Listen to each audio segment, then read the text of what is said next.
Hello friends, how are you? I hope guys you are good. Discuss करेंगे वर्णमाला।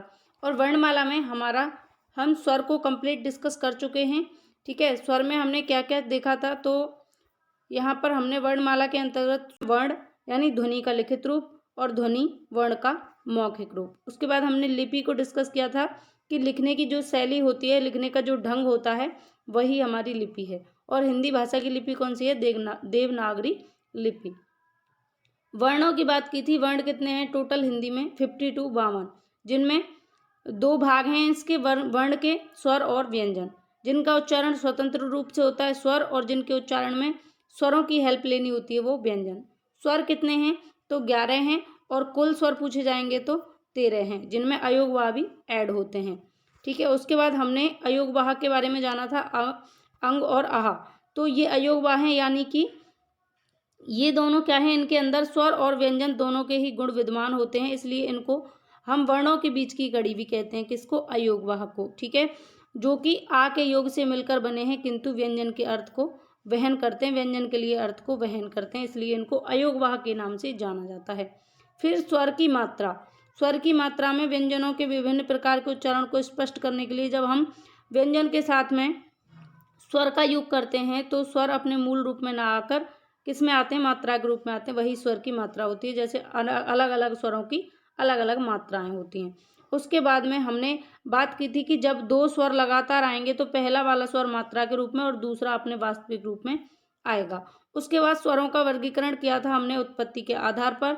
मूल स्वर, संधि स्वर और मूल स्वर, संधि स्वर और कौन से थे? हाँ, उत्पत्ति के आधार पर दो ही थे, मूल स्वर और संधि स्वर। उसके बाद में हमने मूल स्वर और मूल सजातीय दीर्घ स्वर। ठीक है, मूल स्वर में कितने थे? 4 थे, आ ई उ और री। उसके बाद में जो संधि स्वर हैं इनको दो भागों में बांटा गया, मूल दीर्घ स्वर या सजातीय स्वर और संयुक्त स्वर।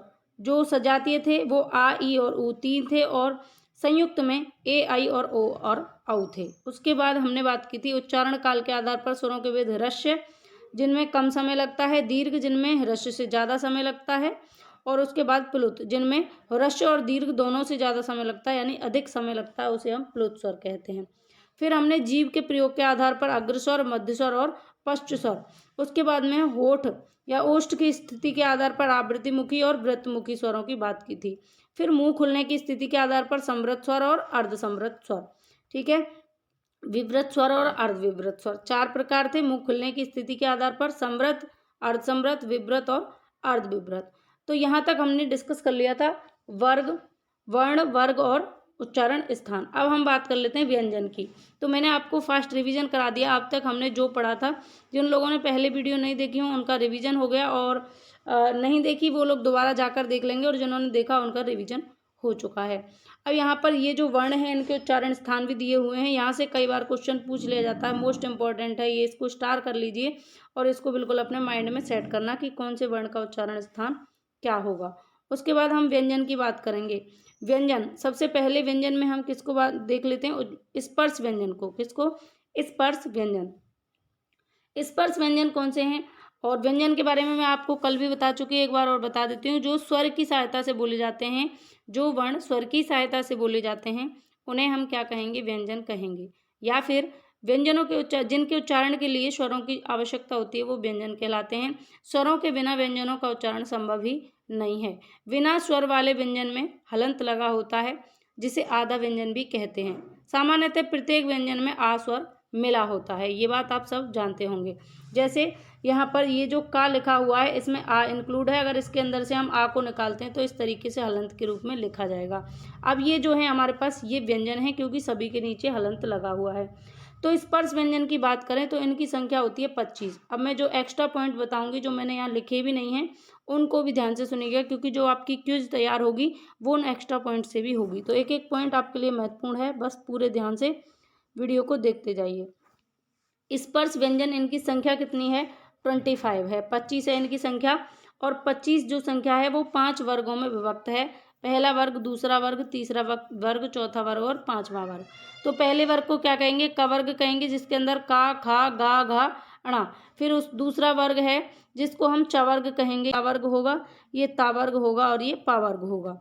यानी कि जो आपके यहाँ पर ये जो दिए हुए हैं आगे वाले, इन्हीं से वर्ग बनता है, क वर्ग, च वर्ग, ट वर्ग और त वर्ग और प वर्ग। ठीक है, इस तरीके से बनेगा।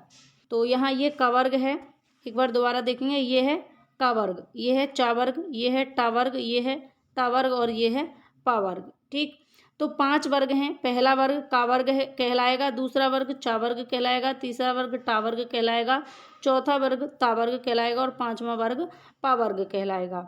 सभी में 5-5 व्यंजन हैं। तो 5-5 मिलाकर 5 वर्गों में कितने हो गए? 25 व्यंजन। तो स्पर्श व्यंजन टोटल कितने हैं? 25 हैं, 25 हैं। इतना आपको समझ में आया? तो चलिए आगे बढ़ते हैं। इसके बाद हम बात कर लेते हैं अंतस्थ व्यंजन की और ऊष्म व्यंजन की। अब यहाँ जो ये ऊष्म व्यंजन है, इनको संघर्षी व्यंजन के नाम से भी जाना जाता है, क्योंकि जब इनको आप उच्चारित करते हैं, जब बोलते हैं शा शा शा हा, तो आपके मुख से जो है गर्म हवा निकलती है, इसलिए इनको ऊष्म व्यंजन कहते हैं। और इनको बोलने में हमें संघर्ष लगाना पड़ता है, इसलिए इनको संघर्षी व्यंजन भी कहते हैं। अंतस्थ व्यंजन जो हैं, इनको हम अर्धस्वर के नाम से भी जानते हैं। किस नाम से? अर्धस्वर के नाम से भी जानते हैं। या, रा, ला, वा, इनको अर्धस्वर के नाम से भी हम जानते हैं। और हिंदी की एक और वीडियो थी जिसमें मैंने बोर्ड पर डिस्कशन किया है, अगर आप उस वीडियो को देख लेंगे तो भी आपके लिए बहुत बेहतर रहेगा।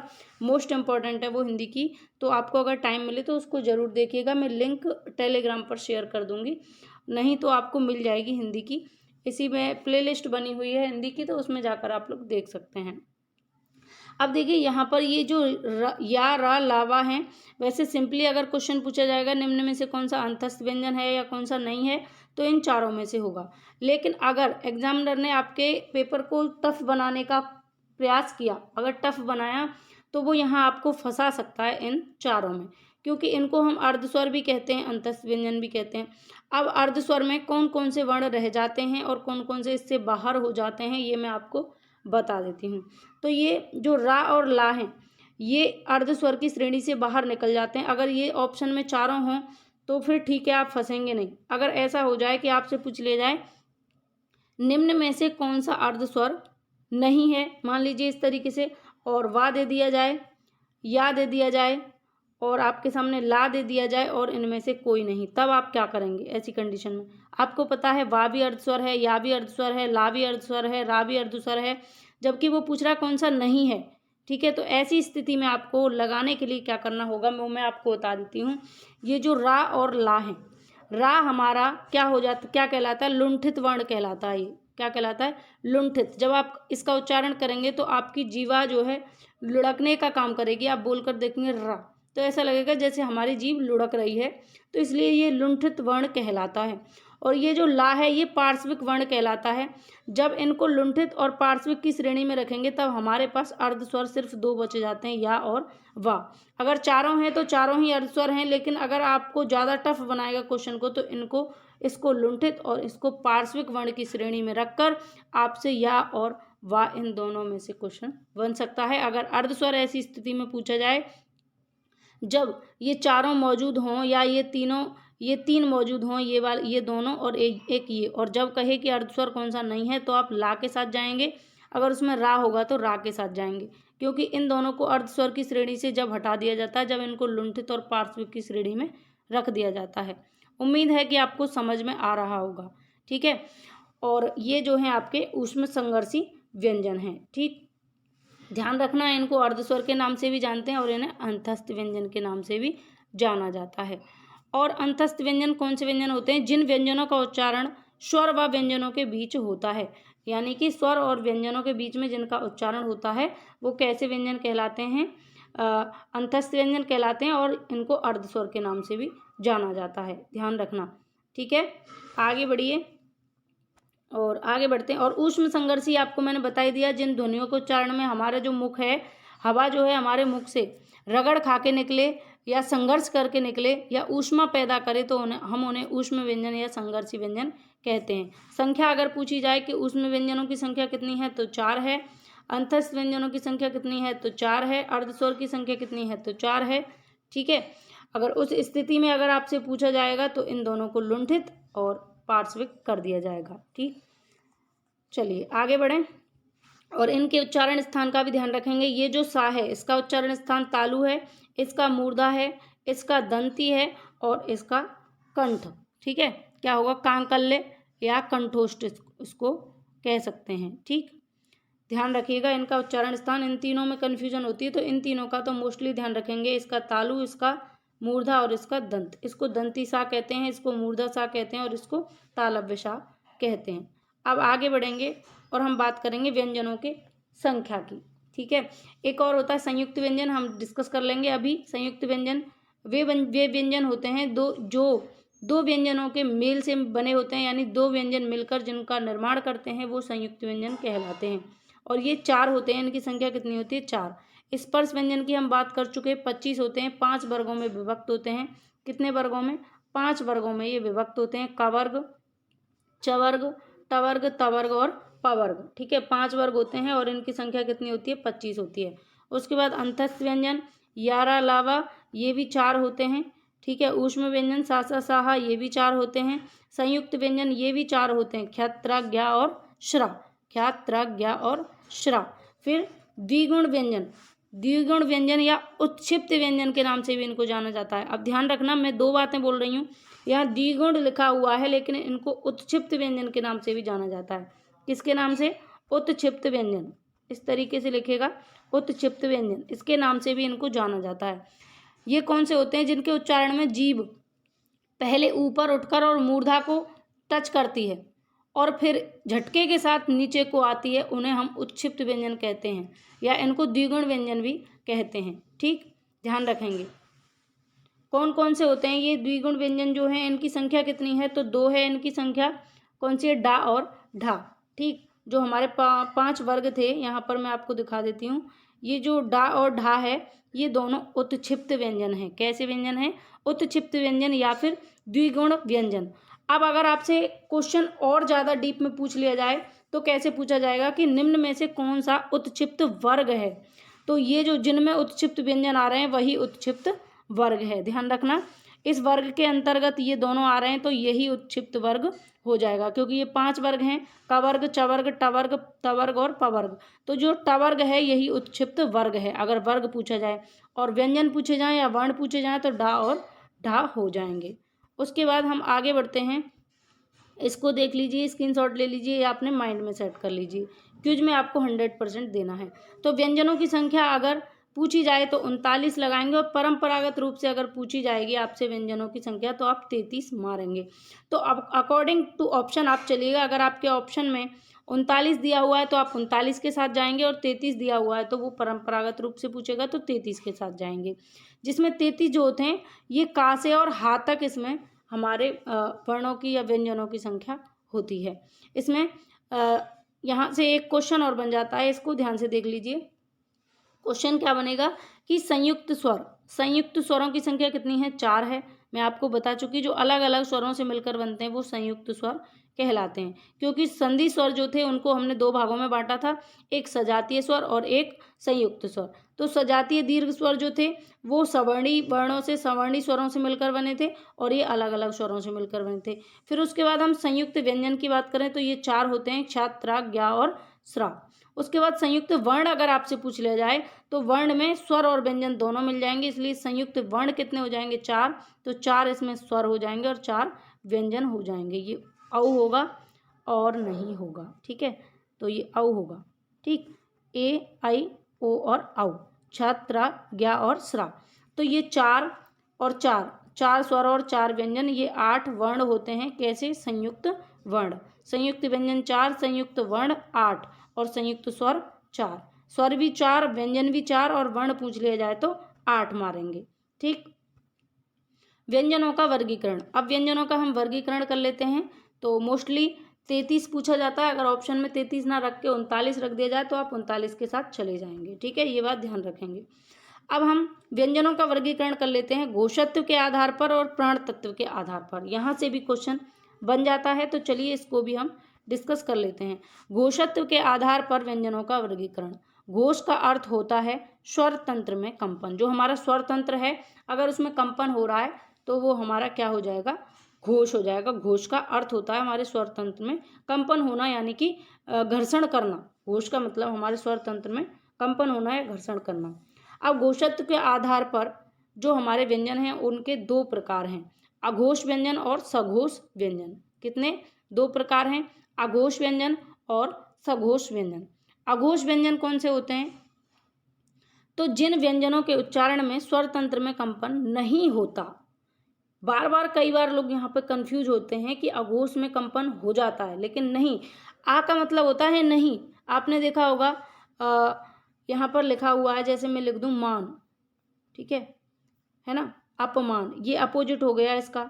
जैसे दूसरा एग्जाम्पल लेंगे, जैसे समान, एक एग्जाम्पल है एक शब्द है समान, और इसके आगे हम आ लगा दें असमान, असमान, तो ये इसका अपोजिट हुआ कि नहीं हुआ?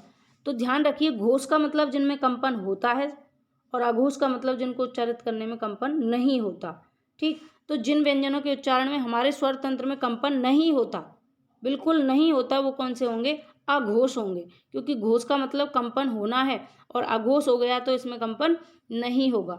जैसे हर वर्ग का पहला दूसरा व्यंजन और सा सा शा, तीनों शा आ जाएंगे इसके साथ में, तीनों शा आ जाएंगे, और क्या आएंगे? वर्ग का पहला और दूसरा व्यंजन। ध्यान रखेंगे, वर्ग का पहला दूसरा व्यंजन और क्या आ जाएंगे इसके साथ में? शा शा शा, तीनों शा इसके अंदर इंक्लूड हो जाएंगे। ठीक, ये आपको ध्यान रखना है।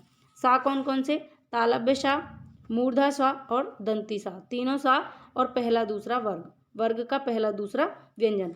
जैसे हमने 5 वर्ग बताए थे, का वर्ग, चा वर्ग, टा वर्ग, ता वर्ग और पा वर्ग। तो इसमें पहला और दूसरा व्यंजन, जैसे का और खा, का और खा, ये दोनों क्या हैं? ये अघोष हैं। इनको उच्चारण करने में हमारे स्वर तंत्र में कंपन नहीं हो रहा, तो पहला और दूसरा व्यंजन और सा, शा और शा, तीनों सा आ जाएंगे। ठीक है, तो इसके लिए ट्रिक बनाएंगे आप, पहला दूसरा और सा, शा, सा और सा। ठीक है, दोबारा लिख देती हूँ मैं, पहला दूसरा व्यंजन वर्ग का और उसके बाद में शा, शा और सा, ये क्या है? हमारे अघोष व्यंजन हैं। ठीक है, उसके बाद में हम आगे बढ़ते हैं, सघोष व्यंजन, जिन व्यंजनों के उच्चारण में स्वर तंत्र में कंपन होता है, क्योंकि घोष का मतलब ही है स्वर तंत्र में कंपन होना। इसको हम घोष भी कहते हैं और हम इसको सघोष भी कह सकते हैं। ठीक, तो हमारे घोष या सघोष व्यंजन कौन से होंगे? जिन व्यंजनों के उच्चारण में हमारे स्वर तंत्र में कंपन होगा, यानी कि हमारे स्वर तंत्र में क्या होगा? घर्षण होगा, कंपन होगा, तो वो कौन से होंगे? घोष या सघोष व्यंजन कहलाएंगे। आपको कंफ्यूज नहीं होना, सा का मतलब पॉजिटिव होता है, यानी सघोष का मतलब कंपन होना, आ का मतलब नेगेटिव, अघोष का मतलब कंपन नहीं होना। ठीक है, तो हमारे स्वर तंत्र में अगर कंपन होगा तो वो सघोष या घोष कहलाएंगे। जैसे हर वर्ग का तीसरा चौथा पांचवा व्यंजन और अंतस्थ और हा। अब इसके लिए ट्रिक रखेंगे आप, हर वर्ग का तीसरा चौथा और पांचवा, यानी 345, और उसके बाद में क्या है? अंतस्थ, अंतस्थ में क्या आ जाएगा? या, वा, रा और ला, और उसके बाद हा। तो आप इसके लिए ट्रिक याद रखेंगे, 345 अंतस्थ है, सघोष में 345 अंतस्थ है। ठीक है, 345 और अंतस्थ और है। उसके बाद हम बात करते हैं प्राण तत्व के आधार पर व्यंजनों का वर्गीकरण।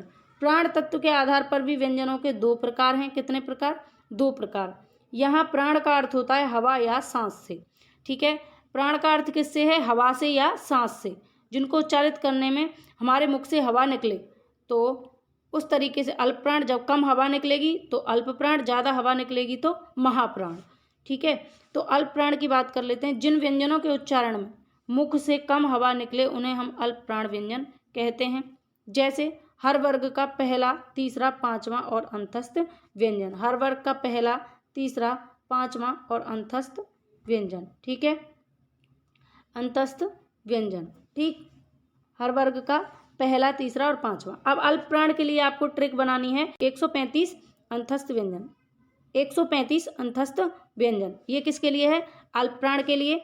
और महाप्राण की बात करेंगे तो अल्प प्राण का, अल्प का मतलब होता है कम, तो कम हवा निकलेगी उच्चारण करने में हमारे मुख से तो अल्प प्राण होंगे, ज़्यादा निकलेगी तो महाप्राण होंगे। तो महाप्राण कौन से होंगे? जिन व्यंजनों के उच्चारण में हमारे मुख से अधिक हवा निकले उन्हें हम महाप्राण व्यंजन कहते हैं। जैसे हर वर्ग का दूसरा चौथा और ऊष्म व्यंजन, हर वर्ग का दूसरा चौथा और ऊष्म व्यंजन। ठीक है, तो महाप्राण के लिए क्या हो जाएगा? 24 ऊष्म, 24 ऊष्म व्यंजन महाप्राण हैं, 135 अंतस्थ व्यंजन अल्पप्राण हैं। और उसके बाद में हमने बात की थी यहाँ पर सघोष और अघोष की। तो अघोष कौन से होंगे, पहला दूसरा यानी कि 12 और सा 12 सा। और अगर हम बात करेंगे घोष की तो क्या हो जाएगा, तो क्या हो जाएगी 345 अंतस्थ है। ठीक, ये आपको ध्यान रखना है, 345 अंतस्थ है। अब हम बात करेंगे यहाँ पर अल्पप्राण महाप्राण हो गया, तो ये आपका यहाँ वर्गीकरण खत्म हो जाता है। उत्क्षिप्त को आप ध्यान रखेंगे, जो मैं आपको बता चुकी हूँ, डा और ढा। ठीक है, तो इतना आपको ध्यान रखना है। अब हम इससे क्विज बनाएंगे कि किस तरीके से आपका ये टॉपिक क्लियर हो। यहाँ देखने के बाद में अगर आप क्विज को सॉल्व करेंगे तो आपका और भी अच्छे तरीके से पकड़ हो जाएगा इस टॉपिक पर। तो स्वर और व्यंजन हमारे यहाँ कंप्लीट हो जाएंगे। तो फ्रेंड्स, ये वीडियो आप लोगों को कैसी लगी ज़रूर बताना, और इस वीडियो को एक लाइक कर दें अगर अभी तक लाइक नहीं किया, और अपने दोस्तों के साथ में शेयर जरूर करें।